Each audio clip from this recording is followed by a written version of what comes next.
Viewers, എല്ലാവർക്കും ദിജോസ് വേൾഡിൻ്റെ പുതിയൊരു വീഡിയോയിലേക്ക് സ്വാഗതം. ഓവുലേഷൻ കഴിഞ്ഞിട്ട് പൂർണ്ണമായിട്ടും അവോയ്ഡ് ചെയ്യേണ്ട 4 ടൈപ്പ് ഭക്ഷണത്തിനെ പറ്റിയിട്ടാണ് ഇന്നത്തെ വീഡിയോയിൽ സംസാരിക്കുന്നത് കേട്ടോ. അതെന്തൊക്കെയാണെന്ന് നമുക്ക് നോക്കാം. വീഡിയോ നമുക്ക് സ്റ്റാർട്ട് ചെയ്യാം. ഓവുലേഷൻ കഴിഞ്ഞിട്ട് പലപ്പോഴും പലരും ചോദിക്കാറുണ്ട് എങ്ങനെയുള്ള ഭക്ഷണങ്ങളാണ് ഇംപ്ലാന്റേഷൻ നടക്കാൻ കഴിക്കേണ്ടതെന്ന്. അതിനെപ്പറ്റി ഒന്ന് ബ്രീഫായിട്ട് പറയാം. ഇംപ്ലാന്റേഷൻ നടക്കാൻ വേണ്ടിയിട്ട് നമ്മൾ കഴിക്കുന്ന എല്ലാ ഭക്ഷണങ്ങളും നമുക്കും നമ്മുടെ ശരീരത്തിനും ആഡ് ഓൺ ആയിട്ട് ഒരു ബെനഫിറ്റ് തരുന്ന തരത്തിലുള്ള ഭക്ഷണമാകാൻ വേണ്ടിയിട്ട് നമ്മൾ എപ്പോഴും ശ്രദ്ധിക്കണം. അങ്ങനെയുള്ള ഭക്ഷണങ്ങൾ എന്ന് പറയുന്നത് ഫ്രൂട്ട്സ്, വെജിറ്റബിൾസ്, നട്ട്സ്, സീഡ്സ് ഒക്കെ തന്നെയാണ്. പക്ഷേ ഈ ഫ്രൂട്ട്സ് എടുക്കുന്ന സമയത്തോ നട്ട്സ് കഴിക്കുന്ന സമയത്തോ അത് ഹെൽത്തി ആയിട്ടുള്ള ഒരു രീതിയിൽ കൂടിയല്ല നമ്മൾ ഉപയോഗിക്കുന്നതെങ്കിൽ അതും ഇംപ്ലാന്റേഷൻ ഫെയിൽ ആകാനായിട്ടുള്ള റീസൺസ് ആണ് കേട്ടോ. അപ്പോൾ ഇവിടെ നമ്മൾ നിസാരമായിട്ട് കുടിക്കുന്ന ഒരു ഗ്ലാസ് വെള്ളമായിരിക്കും, അല്ലെങ്കിൽ നമ്മൾ എടുത്ത് കഴിക്കുന്ന ഒരു ഫ്രൂട്ട് ആയിരിക്കും, അല്ലെങ്കിൽ ഒരു വെജിറ്റബിൾ ആയിരിക്കും. അത് പ്രോപ്പർ ആയിട്ടുള്ള രീതിയിൽ കൂടി എടുത്തിട്ടില്ല എങ്കിൽ നമ്മൾ വിചാരിക്കുന്ന തരത്തിലുള്ള ഒരു ബെനിഫിറ്റ് നമ്മൾക്ക് കിട്ടിക്കൊള്ളണമെന്നില്ല കേട്ടോ. അങ്ങനെ ഒരു അവയർനെസ് വീഡിയോ ആണ്. നിങ്ങൾ ഫുള്ള് വരെ കേൾക്കാനായിട്ട് നോക്കാൻ നിങ്ങൾക്ക് വെർത്തായിരിക്കും കേട്ടോ. അതുപോലെ തന്നെ നമ്മൾ കഴിക്കുന്ന എല്ലാ ഭക്ഷണങ്ങളും ഹെൽത്തി ആകുന്നതോടൊപ്പം തന്നെ ഔട്ട്സൈഡ് ഫുഡ് കഴിക്കുന്നത് ഒന്ന് ലിമിറ്റ് ചെയ്യാനായിട്ട് നോക്കുക. ഒട്ടും തന്നെ കഴിക്കാതെ ഇരിക്കേണ്ട ആവശ്യമൊന്നുമില്ല, പക്ഷെ കഴിക്കുന്ന ഭക്ഷണങ്ങൾ ലിമിറ്റ് ചെയ്യുക. ഒരു ഓവുലേഷൻ കഴിഞ്ഞിട്ട് ഒരു 4 തവണയോ 5 തവണയോ നിങ്ങൾ പുറത്തുനിന്ന് ഭക്ഷണം കഴിക്കുന്ന ഒരാളാണെങ്കിൽ അതൊന്ന് ലിമിറ്റ് ചെയ്തിട്ട് 2 തവണയോ 3 തവണയോ ഒക്കെ ആയിട്ട് ചുരുക്കാനായിട്ട് നോക്കുക. കാരണം കൂടുതൽ ടേസ്റ്റ് എൻഹാൻസ് ചെയ്യുന്ന ഭക്ഷണങ്ങളും അതുപോലെ പ്രോസസ്ഡ് ആയിട്ടുള്ള ഫുഡ് ഐറ്റംസും ഒക്കെ കൂടുതൽ യൂസ് ചെയ്യുന്നത് എംബ്രിയോ ഡെവലപ്മെന്റിന് നല്ലതല്ല കേട്ടോ. ആയുർവേദത്തിൽ ഏറ്റവും കൂടുതൽ പ്രതിപാദിക്കുന്ന ഒന്നാണ് ഓവുലേഷൻ കഴിഞ്ഞിട്ട് കഴിക്കുന്ന ഭക്ഷണങ്ങളിൽ നമ്മൾ ശ്രദ്ധിക്കേണ്ട കാര്യങ്ങൾ. ഇതിൽ ഏറ്റവും കൂടുതൽ ആയുർവേദം നിഷ്കർഷിക്കുന്നത് കോൾഡ് ആയിട്ടുള്ള ഐറ്റംസ് ഓവുലേഷൻ കഴിഞ്ഞിട്ട് യൂസ് ചെയ്യാൻ പാടില്ല എന്നാണ് കേട്ടോ. അതെടുക്കാനായിട്ട് അങ്ങനെ പറയാനായിട്ടുള്ള റീസൺ എന്ന് പറയുന്നത് കൂടുതൽ കോൾഡ് ഫുഡ് നമ്മൾ കഴിക്കുമ്പോഴേക്കും അത് നമ്മുടെ ശരീരത്തിലെ ഹീറ്റ് റിഡ്യൂസ് ചെയ്യുന്നതിന് വേണ്ടിയിട്ട് കാരണമാകുന്നു. ആഫ്റ്റർ ഓവുലേഷൻ നമുക്ക് വേണ്ടത് വാം ആയിട്ടുള്ള ഒരു യൂട്രസ് ആണ്. പക്ഷെ കണ്ടിന്യൂസ് ആയിട്ട് നമ്മൾ ഇതുപോലെ തണുപ്പടങ്ങിയിട്ടുള്ള ഭക്ഷണങ്ങൾ കൂടുതലായിട്ട് യൂസ് ചെയ്യുന്നത് ആ ഒരു വാമിംഗ് എഫക്റ്റ്, യൂട്രസിലെ വാമിംഗ് എഫക്റ്റിനെ അഫക്റ്റ് ചെയ്യാനായിട്ട് സിറ്റുവേഷൻ ഉണ്ടാക്കുന്നു എന്നാണ് കേട്ടോ പറയുന്നത്. അതുപോലെ തന്നെ കോൾഡ് യൂട്രസ്, കണ്ടിന്യൂസ് ആയിട്ട് നമ്മൾ തണുത്തതായിട്ടുള്ള ഭക്ഷണങ്ങൾ കണ്ടിന്യൂസ് ആയിട്ട് എടുക്കുന്നത് നമ്മുടെ ബ്ലഡ് സർക്കുലേഷനെയും അഫക്റ്റ് ചെയ്യാനായിട്ട് ചാൻസ് ഉണ്ടെന്ന് പറയുന്നുണ്ട്. ഈ ബ്ലഡ് സർക്കുലേഷനിലൊക്കെ ഒരു കുറവ് സംഭവിച്ചു കഴിഞ്ഞു കഴിഞ്ഞാൽ അത് നമ്മുടെ യൂട്രസിന്റെ ലൈനിങ്ങിലോട്ടുള്ള രക്തയോട്ടത്തിനെ അഫക്റ്റ് ചെയ്യും. അങ്ങനെ വന്നു കഴിഞ്ഞാൽ ക്വാളിറ്റി ഉള്ള ഒരു എംബ്രിയോ ആയി കഴിഞ്ഞാൽ കൂടി തന്നെ അതിന് വളരാൻ വേണ്ടിയിട്ടുള്ളൊരു സിറ്റുവേഷൻ ബോഡിയിൽ ഇല്ലാത്തൊരു സിറ്റുവേഷൻ ഉണ്ടാകും കേട്ടോ. അത് അവോയ്ഡ് ചെയ്യാൻ വേണ്ടിയിട്ട് നിങ്ങൾ ഈ കാര്യം ശ്രദ്ധിക്കണം. അതുപോലെ തന്നെ ഓവുലേഷൻ കഴിഞ്ഞിട്ട് നമ്മൾ കൂടുതൽ തണുത്തതായിട്ടുള്ള ഭക്ഷണങ്ങൾ കഴിക്കുന്നതും കുടിക്കുന്നതും ഒക്കെ നമ്മുടെ ശരീരത്തിൽ നമ്മുടെ ഡൈജഷനെയും കൂടി അഫക്റ്റ് ചെയ്യാനായിട്ട് ചാൻസ് ഉണ്ട്.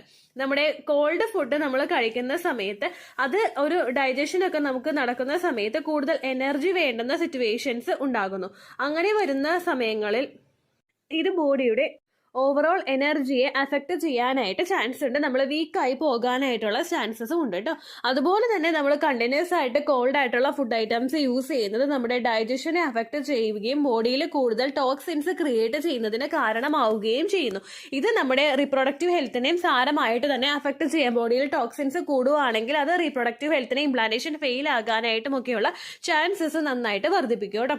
ഇനി ഏതൊക്കെയാണ് നമ്മൾ വിചാരിക്കുന്ന കോൾഡ് ഫുഡ് ഐറ്റംസ് നമുക്ക് നോക്കാം. നമ്മളിപ്പോഴും മനസ്സിൽ വിചാരിക്കുന്നത് ഐസ്ക്രീം ഒക്കെ ആയിരിക്കും, പക്ഷെ അങ്ങനെയുള്ള ഫുഡ് ഐറ്റംസ് മാത്രമല്ല കേട്ടോ. തണുത്ത വെള്ളം കണ്ടിന്യൂസ് ആയിട്ട് കുടിക്കുന്ന ശീലം നിങ്ങൾക്കുണ്ടെങ്കിൽ അത് കുറയ്ക്കാനായിട്ടൊന്ന് നോക്കുക. ചില ആളുകൾ ഫ്രീസറിൽ നിന്ന് എടുക്കുന്ന വെള്ളം അങ്ങനെ തന്നെ കുടിക്കാനായിട്ട് ഇഷ്ടമുള്ള ആളുകളുണ്ട്. ആഫ്റ്റർ ഓവുലേഷൻ നോർമൽ വാട്ടർ നമ്മൾ കുടിക്കാനായിട്ട് നോക്കുക, അല്ലെങ്കിൽ തന്നെ കണ്ടിന്യൂസ് ആയിട്ട് ഐസ് വെള്ളം കുടിക്കാതിരിക്കാനായിട്ട് പ്രത്യേകം ശ്രദ്ധിക്കണം കേട്ടോ. പിന്നെ അടുത്ത കാറ്റഗറിയിൽ വരുന്നത് ഒബ്വിയസ്ലി നമ്മുടെ ഐസ്ക്രീമും അതുപോലെ ഷേക്സും ഒക്കെയാണ്. നമ്മൾ വീട്ടിൽ പ്രിപ്പയർ ചെയ്തിട്ടുള്ള ഷേക്സ് ആണെങ്കിലും സ്മൂത്തീസ് ആണെങ്കിലും അതിൽ കൂടുതലായിട്ട് ഐസ് ക്യൂബ്സ് ഒക്കെ ആഡ് ചെയ്തിട്ട് കഴിക്കുന്ന ഒരു ശീലം നിങ്ങൾക്കുണ്ടെങ്കിൽ അതും ഒന്ന് അവോയ്ഡ് ചെയ്യാനായിട്ട് ശ്രദ്ധിക്കുക കേട്ടോ.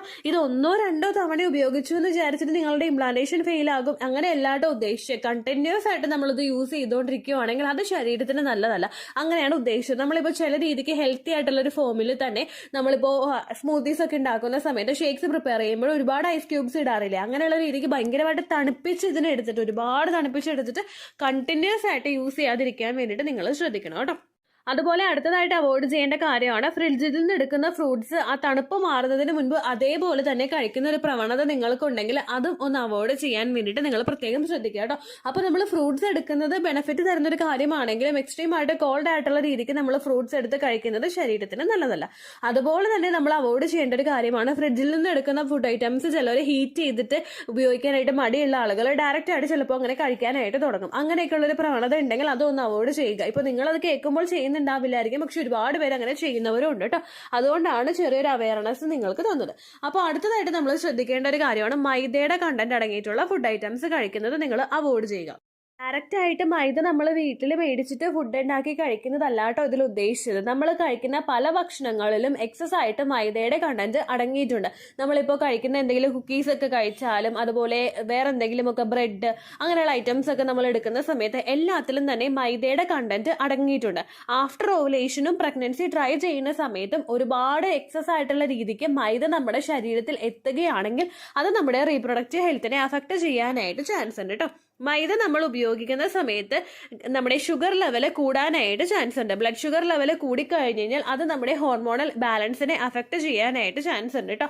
അങ്ങനെയാണ് പല കണ്ടീഷനുള്ള ആളുകൾക്ക്, ഇപ്പോൾ PCOD ഉള്ള ആളുകൾക്കൊക്കെ ഷുഗർ ലെവൽ കൂടുന്നതിനനുസരിച്ചിട്ടാണ് അവർക്ക് പ്രഗ്നന്റ് ആകാനായിട്ടൊക്കെ ബുദ്ധിമുട്ടുകൾ ഉണ്ടാവുന്നത് കേട്ടോ. PCODയും PCOS ഒക്കെ ഉള്ള ആളുകൾ ഈ ഷുഗർ ലെവൽ ഇൻക്രീസ് ചെയ്യാൻ വേണ്ടിയിട്ട് കാരണമാകുന്ന മൈദയുടെ കണ്ടന്റ് അടങ്ങിയിട്ടുള്ള ഫുഡ് ഐറ്റംസ് അവോയ്ഡ് ചെയ്യാൻ വേണ്ടിയിട്ട് ഒരുപാട് പേരോട് പറഞ്ഞു കൊടുക്കാറുണ്ട് കേട്ടോ ചാനലിൽ തന്നെ. അടുത്തതായിട്ട് നമ്മൾ ശ്രദ്ധിക്കേണ്ട കാര്യം മൈദയുടെ ഫുഡ് ഐറ്റം എടുക്കുമ്പോഴേക്കും അതിലെ ന്യൂട്രീഷൻ വാല്യൂ വളരെയധികം കുറവാണ്. നമ്മളിപ്പോൾ ഓൾ ഗ്രെയിൻസ് എടുക്കുന്ന സമയത്തൊക്കെ ആണെങ്കിൽ നമ്മളത് ഉപയോഗിക്കുമ്പോൾ നമുക്ക് ഗുണങ്ങൾ ഉണ്ടാകും. ധാന്യങ്ങൾ എടുക്കുന്ന സമയത്ത് ഗോതമ്പ് പോലുള്ള ഐറ്റംസ് ഒക്കെ നമ്മൾ എടുത്തു കഴിഞ്ഞാൽ അത് കഴിക്കുമ്പോൾ നമുക്ക് ഒരുപാട് ബെനിഫിറ്റ് ഉണ്ടാകും. പക്ഷേ മൈദ എടുക്കുന്ന സമയത്ത് അങ്ങനെ ന്യൂട്രീഷൻ വാല്യൂ വളരെയധികം കുറവായതുകൊണ്ട് തന്നെ അത് കഴിക്കുമ്പോൾ നമുക്ക് ആ ഒരു കിട്ടുന്ന ടേസ്റ്റ് എന്നുള്ളൊരു കാര്യമല്ലാതെ വേറൊരു തരത്തിലുള്ള ഗുണങ്ങളും ഇത് എടുക്കുമ്പോൾ നമുക്ക് കിട്ടില്ല കേട്ടോ. നേരെ മറിച്ച് ദോഷങ്ങൾ മാത്രമേ ഉണ്ടാവുള്ളൂ. അപ്പോൾ PCOD ഉള്ള ആളുകൾ കണ്ടിന്യൂസ് ആയിട്ട് മൈദയുടെ ഒരു ഇൻടേക്ക് വരുന്നുണ്ടെങ്കിൽ അതൊന്ന് കുറയ്ക്കാനായിട്ട് നിങ്ങൾ ശ്രദ്ധിക്കുക കേട്ടോ. അതിന് പകരം ഓൾട്ടർനേറ്റീവ് ആയിട്ട് ഇപ്പോൾ നിങ്ങൾക്ക് ഗോതമ്പ് എടുത്താലും കുഴപ്പമില്ല. അതുപോലെ തന്നെ ചില ഗോതമ്പിൽ നമ്മൾ മൈദയുടെ കണ്ടന്റ് കൂടി മിക്സ് ആയിട്ട് വരുന്ന ഗോതമ്പുണ്ട് കേട്ടോ. അങ്ങനെ നിങ്ങൾ യൂസ് ചെയ്യരുത്. 100% ആട്ടയാണ് എന്ന് ഉറപ്പുവരുത്തിയതിന് ശേഷം അത് ഉപയോഗിക്കാനായിട്ട് നോക്കുന്നതായിരിക്കും പ്രഗ്നൻസിക്ക് ഒരു ഗുണം തരുന്നത് കേട്ടോ. നമ്മളിപ്പോൾ അറിഞ്ഞുകൊണ്ട് മൈദ എടുക്കുന്നില്ലെങ്കിൽ കൂടി തന്നെയും ഇൻഡയറക്റ്റ് ആയിട്ട് നമ്മൾ ഡെയിലി എന്നോണം മൈദയുടെ ഇൻടേക്ക് പലർക്കും ഉണ്ടാകാറുണ്ട് കേട്ടോ. അതുകൊണ്ട് അത്തരത്തിലുള്ള കാര്യം കൂടി നിങ്ങളൊന്ന് ശ്രദ്ധിക്കുക. നമ്മൾ കഴിക്കുന്ന ബിസ്ക്കറ്റ് ആണെങ്കിലും ഒക്കെ അതിൻ്റെയൊക്കെ യൂസേജ് ഒന്ന് ലിമിറ്റ് ചെയ്യുക. ബാക്കിയുള്ള ഇപ്പോൾ ഹെൽത്തി ആയിട്ടുള്ള രീതിക്ക് സാൻഡ്വിച്ച് ഉണ്ടാക്കി കഴിക്കുന്ന ആളുകളൊക്കെ ഉണ്ട്. പക്ഷെ നമ്മൾ ഈ സാൻഡ്വിച്ച് ഉണ്ടാക്കുന്നത് നമ്മൾ മൈദയിൽ അടങ്ങിയിട്ടുള്ള ബ്രെഡിലാണ് ഉണ്ടാക്കുന്നതെങ്കിൽ അതിലെന്തെങ്കിലും ഗുണം ഉണ്ടാവുമോ? അങ്ങനെയുള്ള രീതിക്ക് വേണം നിങ്ങൾ ഹെൽത്തി ആയിട്ട് പ്രിപ്പയർ ചെയ്തിട്ട് കഴിക്കാൻ കേട്ടോ. പിന്നെ നമ്മൾ അവോയ്ഡ് ചെയ്യേണ്ട കാര്യമാണ് ഡീപ്പായിട്ട് ഫ്രൈ ചെയ്തെടുത്തിട്ടുള്ള ഫുഡ് ഐറ്റംസ്. ഒരുപാട് നേരം എണ്ണയിലിട്ട് വറുത്ത് പൊരിച്ചെടുക്കുന്ന ഫുഡ് ഐറ്റംസ് കഴിക്കുന്നതുണ്ടെങ്കിൽ അതും നിങ്ങൾ ഫുള്ളായിട്ട് അവോയ്ഡ് ചെയ്യാൻ വേണ്ടിയിട്ട് നോക്കുക. ഓവുലേഷൻ കഴിഞ്ഞിട്ട് ഇത്തരത്തിലുള്ള കാര്യങ്ങൾ ശ്രദ്ധിക്കുന്നതും ഇംപ്ലാന്റേഷൻ നടക്കാൻ വേണ്ടിയിട്ട് സഹായിക്കും കേട്ടോ. നമ്മുടെ അലോപ്പതി മെഡിസിനിൽ ഇതിൽ വാലിഡ് ആയിട്ടുള്ള ഒരു പ്രൂഫ് നമുക്ക് തരുന്നില്ല. പക്ഷേ ആയുർവേദം നിഷ്കർഷിക്കുന്നത് ഇങ്ങനെയുള്ള ഫുഡ് ഐറ്റംസ് അവോയ്ഡ് ചെയ്യാൻ വേണ്ടിയിട്ടാണ്. അതുപോലെ തന്നെ ട്രഡീഷണൽ ആയിട്ടുള്ള ചൈനീസ് മെഡിസിനിലും ഈ ഒരു കാര്യം കൃത്യമായിട്ട് പറഞ്ഞു തരുന്നുണ്ട്. അപ്പോൾ ഇത് ഫോളോ ചെയ്യാനായിട്ട് ഇഷ്ടമുള്ള ആളുകൾക്ക് ഇതും ഒന്നും കുഴപ്പമില്ലല്ലോ എന്ന് വിചാരിച്ചിട്ട് ഫോളോ ചെയ്യാവുന്നതാണ്. അല്ലെങ്കിൽ ഇതൊക്കെ ചെയ്യണോ എന്ന് സംശയിക്കുന്ന ആളുകൾക്ക് ഓക്കെ, നിങ്ങളുടെ ഇഷ്ടപ്രകാരം ചെയ്യുകയോ ചെയ്യാതിരിക്കുകയോ ചെയ്യാം കേട്ടോ. പിന്നെ എനിക്ക് ഇങ്ങനെ ഒരു ടോപ്പിക് റിലവൻ്റ് ആയിട്ട് തോന്നിയത് കൊണ്ടാണ് വീഡിയോ ചെയ്തത്. നമ്മുടെ അലോപ്പതി ഡോക്ടേഴ്സ് ആരും തന്നെ ഇതിനൊരു ബേസ് പറയുന്നില്ല. പക്ഷെ ആയുർവേദത്തിൽ ഇപ്പോൾ നിങ്ങൾ കൺസൾട്ട് ചെയ്യുന്ന ആയുർവേദം കാണിക്കുന്നുണ്ടെങ്കിൽ ആ ഒരു ഡോക്ടറോട് ചോദിച്ചു കഴിഞ്ഞാൽ തീർച്ചയായിട്ടും നിങ്ങൾക്ക് അതുമായിട്ട് ബന്ധപ്പെട്ടിട്ടുള്ള ഇൻഫർമേഷൻ കിട്ടും കേട്ടോ. ഇത്രയേ ഉള്ളൂ വീഡിയോ. യൂസ്ഫുൾ ആയി കാണുമെന്ന് വിശ്വസിക്കുന്നു. യൂസ്ഫുൾ ആവുന്നുണ്ടെങ്കിൽ ലൈക്ക് ചെയ്യുക, ഫ്രണ്ട്സിനൊക്കെ ഷെയർ ചെയ്ത് കൊടുക്കുക കേട്ടോ. എന്തെങ്കിലും സംശയം ഉണ്ടെങ്കിൽ നിങ്ങൾ കമൻസിൽ ചോദിക്കുക. പണ്ടത്തെ വീഡിയോയ്ക്ക് കമൻസ് ഇടുന്നവർക്ക് റിപ്ലൈ ലഭിക്കുന്നില്ലെങ്കിൽ ലേറ്റസ്റ്റ് ആയിട്ട് ഞാൻ ഏത് വീഡിയോ ആണോ അപ്ലോഡ് ചെയ്യുന്നത് അതിന് താഴെ കമൻറ്റ് ഒന്ന് കോപ്പി പേസ്റ്റ് ചെയ്യാനായിട്ട് ശ്രദ്ധിക്കുക കേട്ടോ.